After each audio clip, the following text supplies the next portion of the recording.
Alors, bonjour chers amis, j'espère que vous allez bien et que vous vous portez très bien en ce deuxième jour de la semaine, bien sûr. Aujourd'hui, c'est mardi et nous sommes déjà tous sur pied, encore pour relever d'autres défis, que cette journée nous soit tous fructueuse et qu'elle nous apporte de bonnes grâces afin que nous puissions réaliser tout ce que nous nous sommes fixés comme objectif au cours de cette journée.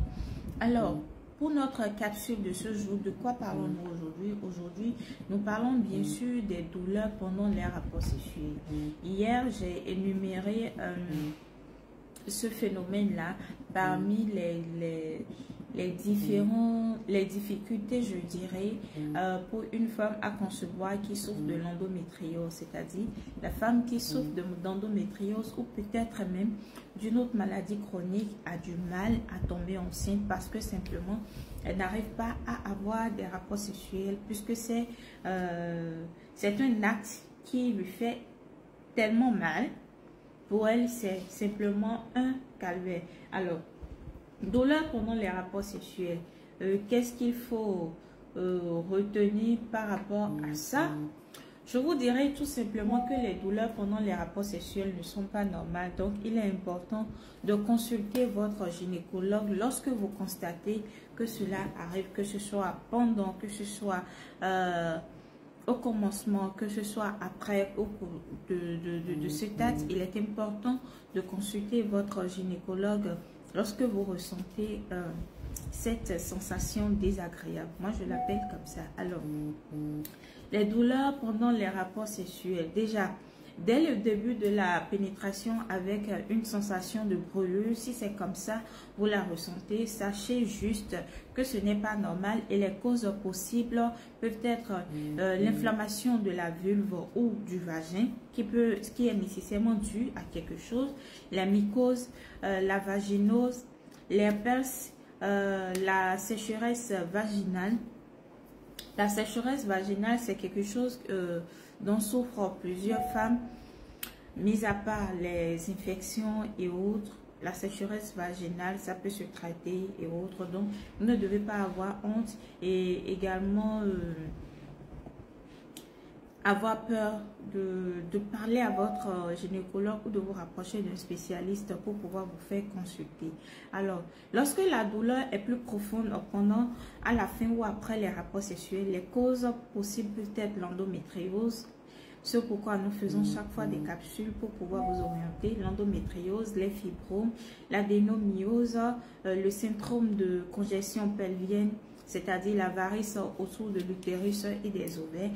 Je vous dis toujours que ce n'est pas seulement l'endométriose qui peut créer tout ce dont je parle au quotidien. Il y a d'autres maladies chroniques qui peuvent être à la base de tout ce que vous vivez, que ce soit l'endométriose, l'adénomyose, le SOPK, etc.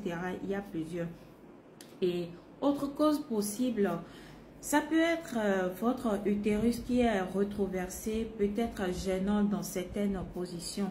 C'est-à-dire, certains n'ont pas leur utérus normal comme il le faut. Bon, c'est pas, les médecins savent comment gérer ça. Il faut nécessairement se rendre à l'hôpital pour comprendre si vous êtes dans le cas ou pas.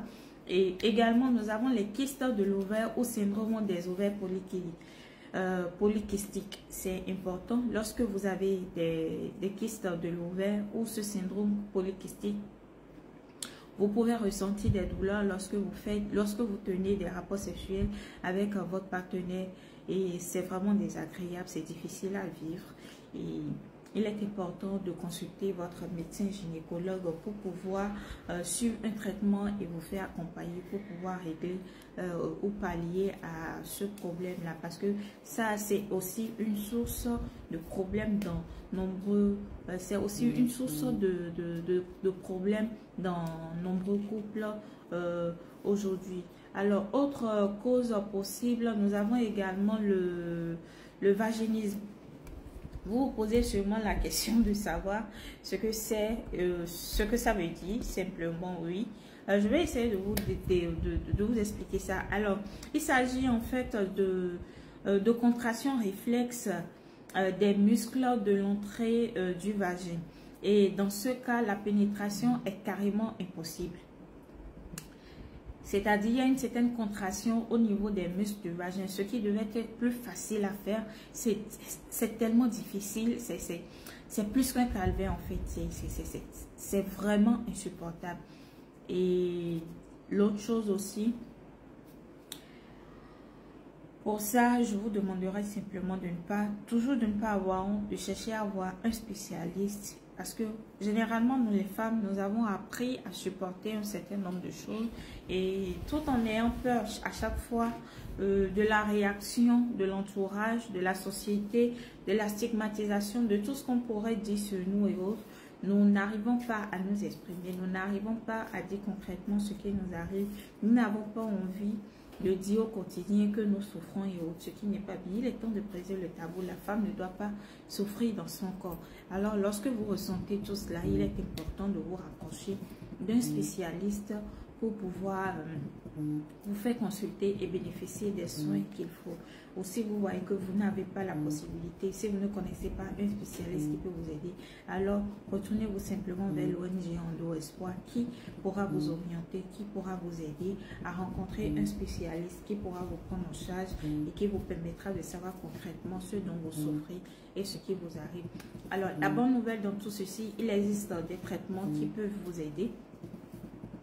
Alors, pour ces traitements, nous pouvons parler des traitements anti-infectieux pour les vaginistes.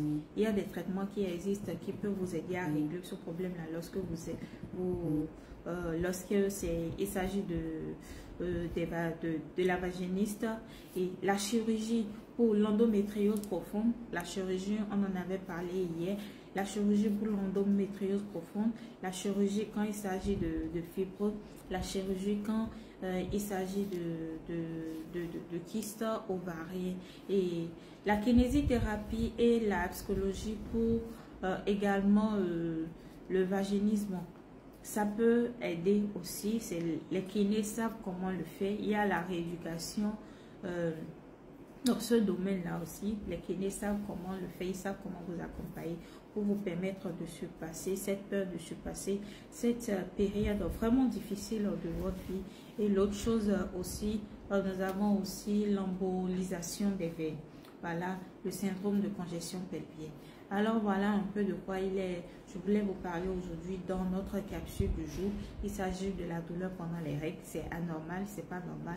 Lorsque vous ressentez que ce soit à la pénétration, que ce soit pendant l'acte sexuel, que ce soit même après l'acte sexuel, que vous ressentez des douleurs, que vous ressentez des démangeaisons et autres, n'attendez pas, retournez, allez directement dans un centre de santé, cherchez à avoir un spécialiste, un gynécologue déjà pour parler de ce que vous ressentez, vous parler de vos plaintes et autres. Le médecin saura comment vous prendre en charge, il saura comment vous guider, il saura quoi vous dire, il saura quel traitement vous donner pour que vous puissiez aller mieux. Et si dans le même cas, vous n'avez pas de spécialiste et vous avez peur de l'errance médicale, n'hésitez pas, l'ONG Endo Espoir est là pour vous accompagner, pour vous orienter. Merci de m'avoir suivi encore. Agréable journée à vous et que les bénédictions soient pour tout un chacun de nous et que les défis, que les objectifs que nous nous sommes fixés tout au long de cette journée, que ces objectifs soient vraiment atteints et que c'est à la fin de la journée, nous puissions dire encore merci à Dieu et être comptés surtout parmi les élus de demain. C'était moi, la présidente de l'ONG Endo Espoir. Agréable journée à vous et bisous.